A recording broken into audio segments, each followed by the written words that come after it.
de los problemas graves que tiene nuestro país es cubrir las necesidades de energía, tanto en el consumo doméstico cuanto en el consumo industrial. No hablemos del servicio público, en el que se requieren grandes cantidades de energía para poder tener iluminación, etc. Eso hablando de ese tipo de energía. Tenemos el otro tipo de energía, que es la energía que se requiere para mover vehículos a través de combustibles, etc. Pero no, el día de hoy nos vamos a dirigir exactamente a todo lo que es provisión de energía industrial y doméstica.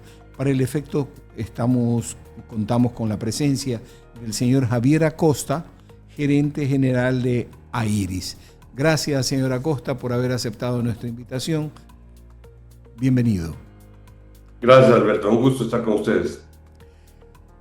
El tema de que el país no logra dar la tranquilidad en la generación de energía mediante generación hídrica, mediante generación termoeléctrica, etcétera, genera momentos de zozobra y el rato menos pensado con un corte normal programado producto de la falta de generación o por esas casualidades malhadadas que tiene la vida, cumpliendo la ley de Murphy. ¿Qué alternativas ofrecen ustedes como empresa, y ya no solo como empresa, sino como sector industrial proveedor de servicios? A ver, gracias por la pregunta, y creo que viene muy justamente a la actualidad, a lo que se está viviendo, al posible riesgo de apagones de que se habla hoy en día.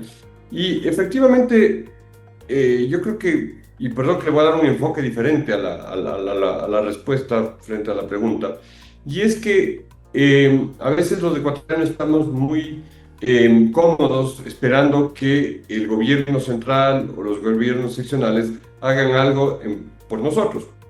En este caso en particular, el tema energético es interesante porque Kennedy creo que era el que decía: no preguntes qué puede hacer el país por ti, sino qué puedes hacer tú por tu país. Y en el tema energético creo que se enfoca de esa forma. ¿Qué podemos nosotros hacer por nosotros y por el país? Y en ese sentido creo que va el tema de la autogeneración. Entonces nosotros como empresarios, nosotros como dueños de una vivienda, podemos hoy en día generar nuestra propia energía. Y eso es algo que anteriormente, hace pocos años, eso era inviable. Nadie pensaba en ponerse una hidroeléctrica o un molino de viento, o tal vez un motor muy grande, tal vez eso era una opción, pero a unos costos muy altos, de autogenerar. Con la energía fotovoltaica eso ya es factible. Nosotros podemos generar el 100% de nuestra energía que vamos a consumir en nuestros procesos productivos de nuestra casa. El tema, y esto lo digo por experiencia propia, yo instalé un sistema fotovoltaico en mi domicilio. Yo tengo para generar de 17 a 20 kVA, que es lo que requiero en consumo. Pero el proceso de autorización para poder tener el medidor de doble vía es un proceso muy complicado. ¿Será de que acaso en Quito se manejan procesos diferentes, en Guayaquil distintos, en Cuenca distintos? ¿O ese es un proceso que está contemplado en la ley? Porque ese es un punto esencial para que la gente se anime a la instalación de los sistemas fotovoltaicos, bien sea de autoconsumo o bien sea de los para guardar energía en baterías. A ver, efectivamente, hay un reglamento, hay una ley primero, hay un reglamento en el cual se basan todas las empresas distribuidoras de electricidad en costa y sierra, y con unos tiempos que se deben cumplir. Lamentablemente, y es verdad, es un proceso un poco engorroso. Normalmente la empresa instaladora del sistema solar es quien debe hacerse cargo de todo este proceso. Pero efectivamente lo que se ve es que muchas veces no es un proceso estandarizado, no es que todas las empresas distribuidoras actúan de la misma forma, exigen los mismos requisitos, sino que van cambiando y muchas veces por ineficiencias propias de la distribuidora no se cumplen esos tiempos. No porque el reglamento no les permita, sino que usan ciertos temas como por ejemplo mandar observaciones o este tipo de cosas para ampliar su plazo y de esa manera seguir cumpliendo con lo que les manda la ley. Ha mejorado, eso sí, tenemos que ser honestos, han mejorado los tiempos, han mejorado los trámites. En la mayoría de distribuidoras hoy en día se puede hacer un poco más rápido el proceso, pero dada la urgencia y la emergencia, sería muy bueno si es que estos procesos aún podrían hacerse más rápido, porque claro, estamos hablando de 2 a 3 meses que toman normalmente sacar uno de estos permisos de factibilidad, uno de esos certificados. Entonces lo que sería ideal es que los procesos vayan mucho más rápidos, que simplemente se cumplen ciertos requisitos, que es lógico que así tiene que ser, pero todo el proceso va mucho más rápido. Existen, hablando de consumo doméstico, que pienso yo de que puede tener un boom, ya que la gente está preocupada por el monto de las planillas, por un lado, y por otro lado, la inexistencia del servicio de aprovisionamiento de energía. Existen 2 tipos de sistemas, el de autoconsumo y el que tiene reservas. ¿Qué marca la diferencia del uno al otro? A ver, finalmente es el mismo, pero lo que sucede, y me imagino que se refiere al tema de almacenamiento en baterías. Ajá. Entonces lo que se puede hacer es se puede hacer un sistema que no esté lo que se llama legalizado, no porque sea ilegal, sino no está regularizado con la empresa distribuidora, en el cual yo pongo mis paneles y pongo un sistema, una batería, y esa energía que produzco va a la batería y esa batería me entrega energía a mi hogar, a mi empresa. O se hace el sistema que es el que prácticamente todas las empresas utilizan y muchos hogares, que es este tema de la legalización, sacar la factibilidad y el certificado para poder operar y que le pongan a uno el medidor bidireccional. Entonces, en ese sentido, pero también es importante saber que este sistema legalizado con certificado y factibilidad también puede poner baterías. La gran ventaja del sistema legalizado es que todo el exceso de energía que yo produzco va a la red y es contabilizado de tal manera que cuando yo necesito en las horas, por ejemplo, de la noche, esa energía que yo entregué a la red me la devuelven y eso es lo que se llama el balance neto. Con eso podemos llegar a tener 0 consumo en la planilla. Mucha gente siempre me pregunta, pero si yo solo produzco durante el día, ¿cómo es que la factura me va a salir 0 si yo también consumo durante la noche? Y es por esto, porque yo genero excedentes en el día y consumo de vuelta en la noche, con lo cual quedo en 0. Conozco de algunas empresas, y algunas muy grandes, uno de ellos, uno de los grandes generadores de las 4 grandes empresas estas, que instalaron sistemas de energía fotovoltaica. Y me llamó la atención porque no pensé de que una empresa grande podría tener un sistema de autogeneración de esa dimensión. ¿Es porque son paneles diferentes, mayor cantidad de paneles? ¿Qué dificultades existirían para poder instalar este tipo de sistemas así? Es una fábrica de acero. Correcto. Sí, a ver, es muy buena la pregunta porque hay a veces estas ideas de que empresas grandes consumidores no pueden funcionar con sistemas fotovoltaicos y la verdad es que es todo lo inverso. Cualquier empresa de cualquier tamaño, de hecho en el mundo hay proyectos gigantescos de cientos de megavatios, miles de megavatios para empresas de distinta índole. Entonces sí, efectivamente, toda empresa puede funcionar como un sistema de autogeneración fotovoltaico no importa el consumo. Y ese ejemplo de una acerera es un gran ejemplo porque normalmente son empresas que consumen muchísima energía. Pero la ventaja, como ponía antes, es este tema del de la autogeneración con excedentes y con balance neto. Entonces, yo produzco durante el día X cantidad de megavatios, se autoconsume dentro de la empresa una parte, todo el restante se va a la red y eso me lo entregan de vuelta como un crédito en la noche cuando ya el sistema fotovoltaico no está produciendo. Entonces, no hay límite de cantidad o de tamaño o de consumo para un sistema fotovoltaico. Alguna gente dice, pero es que la potencia, los paneles no me dan la potencia suficiente. Hay que dividir en dos. Un tema es la potencia y otro tema es la energía activa, que se llama. La energía activa es la que podemos volverle cero con un sistema fotovoltaico. La potencia no. La potencia viene de la red y por eso es que no se desconectan las empresas de la red, sino que para poder tener este tema del balance neto siguen conectadas y la potencia les llega desde la red. Ese tema de la potencia no se va a poder bajar porque justamente eso es lo que cobra la empresa eléctrica como parte de su servicio. Perdone, yo soy abogado y periodista, pero ¿qué es la potencia? A ver, las empresas en su factura eléctrica tienen dos rubros, uno que se llama demanda facturable y otro que se llama energía activa. La energía activa es la suma de los kilovatios hora consumidos a lo largo del mes, ¿correcto? Es la parte fácil, digamos. Es lo mismo que tenemos en la parte residencial, hasta ese punto es igual.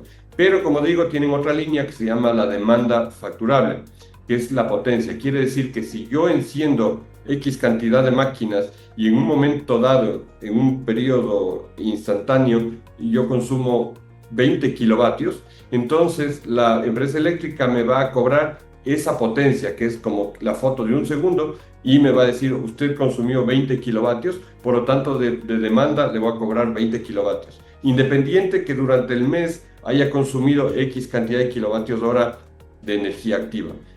Es un poco complejo entender el concepto, pero como digo, lo uno es una foto en un momento dado, es el mayor consumo durante el mes, eso es lo que es la potencia.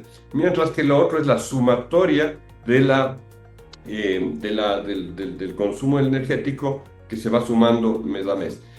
¿Por qué nos cobran este rubro? Porque la empresa eléctrica tiene que hacer la inversión necesaria para entregarnos la cantidad de energía suficiente en cualquier momento. No importa que yo solo por un segundo vaya a usar 100 megavatios, y aunque el resto del tiempo consuma muy poquito, la empresa tiene que estar lista para entregarme esa energía para poder encender las máquinas. Una vez que se encienden ya consumen mucho menos. Entonces, claro, necesitan hacer inversiones que tienen que ser devueltas en función de este cobro. Me comentaba al inicio, previo a iniciar la entrevista, que ustedes además se dedican a revisar la optimización de la generación de energía, la regularización, algo así me explicaba, disculpe. Sí. Se me quedó. ¿En qué consiste esto? A ver, sí, efectivamente, nosotros aparte de la parte de generación, que es este tema de la energía solar fotovoltaica, también hacemos proyectos de eficiencia energética. Eficiencia, que es tan o más importante que la generación, porque la generación está bien y necesitamos, pero qué mejor si primero utilizamos bien la energía que consumimos, la usamos de manera eficiente y posteriormente podemos autogenerar ya solamente lo que realmente se necesita, sin mal usar la energía. Entonces, siempre nosotros proponemos a nuestros clientes hacer una auditoría de consumo energético para ver si es que realmente la energía se está bien utilizando o se pueden tomar medidas para consumir primero menos y posteriormente generar esa real necesidad. Por ejemplo, un caso muy práctico y muy normal, el tema de la iluminación. Si yo estoy todavía utilizando tecnologías antiguas, fluorescentes o halógenos o cualquiera de estas, es un consumo ineficiente porque esos bombillos consumen mucha energía para dar la misma cantidad de luz. Hoy en día las luminarias LED consumen la 10ª parte y me entregan igual o inclusive mejor iluminación sin consumir esa cantidad de energía. Entonces, sería un poco absurdo yo poner un sistema fotovoltaico para producir energía, para utilizar estas luminarias de tecnología antigua, cuando podría haberla reducido ese consumo y luego generar muchísimo menos. Entonces, este concepto aplica para iluminación, para máquinas y para cualquier otro dispositivo que nosotros consumamos. En los hogares, una refrigeradora, una televisión de tecnología antigua puede consumir muchísima energía, entonces no tiene sentido poner paneles solares para consumir de esa manera ineficiente, cuando lo lógico sería primero modernizar esos dispositivos y luego consumir o generar mucho menos energía. Mire, por ejemplo, eso no se hace propaganda, eso no se hace conocer a la gente, sino de que simple y llanamente se hace conocer el tema del panel solar y de la batería. Pero es sumamente importante lo que usted acaba de indicar, porque eso incluso le abarata hace más pequeño el consumo, lo que generaría montar un sistema menos grande. ¿O me equivoco? Y fíjese un tema, esto no aplica solo para las casas, los sistemas domésticos o industriales o comerciales. Esto también aplica para el gobierno, porque hay un tema, el alumbrado público es un sistema hiper ineficiente el que se utiliza actualmente. Se ha hecho una mini modernización en algunos puntos hacia luminarias LED, pero no llegamos ni al 5%, mientras que el 95% todavía son estas lámparas antiguas que pueden consumir, o sea, una lámpara LED puede consumir un 20% de lo que consume una lámpara de estas antiguas. Entonces, también desde el lado del gobierno hay la obligación de hacer este cambio, de modernizar el alumbrado público para justamente consumir menos y tener menos necesidad de generación. De hecho, nosotros tenemos análisis y se sabe que más o menos con si se haría el cambio de todas las luminarias en el país a LED, eso significaría lo mismo que una central de generación fotovoltaica de más o menos 1000 megavatios. Entonces, ese es el nivel de impacto que hay que tener. Entonces, en toda escala es importante este tema. Y si no solamente sustituimos la luminaria por una luminaria LED de alta eficiencia, sino que a esa luminaria le ponemos aprovisionamiento fotovoltaico, sería maravilloso. Correcto, ese es el verdadero sueño, es decir, bueno, consumamos menos y ese pequeño consumo que ya quede, además le hacemos fotovoltaico, con lo cual quedamos absolutamente en cero el consumo proveniente de hidroeléctricas o peor aún, de termoeléctricas. Interesante. Realmente ha sido muy fructífera la entrevista con usted. Me agrada mucho poder presentar este tipo de temas ante el público y nos gustaría de que nos dé otro momento, otra entrevista para saber cómo va la difusión de estas nuevas tecnologías en el país. Alberto, para mí será un gusto y de hecho ha sido un gusto poder conversar. A veces son temas técnicos que son un poquito confusos desde un punto de vista normal, pero me encantará poder conversar nuevamente sobre estos temas, porque hay muchos otros temas que podemos conversar y uno de ellos le dejo así como continuará el tema de la movilidad eléctrica. Muy interesante. Yo soy partícipe de eso y lo estaremos molestando dentro de poco, parece. Si esa movilidad se vuelve solar, mucho mejor. Mejor todavía. Javier Acosta, gerente general de AIRIS, en una primera entrevista sobre las formas de generación de energía para hacer más eficiente el país y los sistemas aplicables tanto en lo doméstico cuanto en lo industrial. Muchas gracias, Javier. Un gusto y un excelente día. Chao. Igual.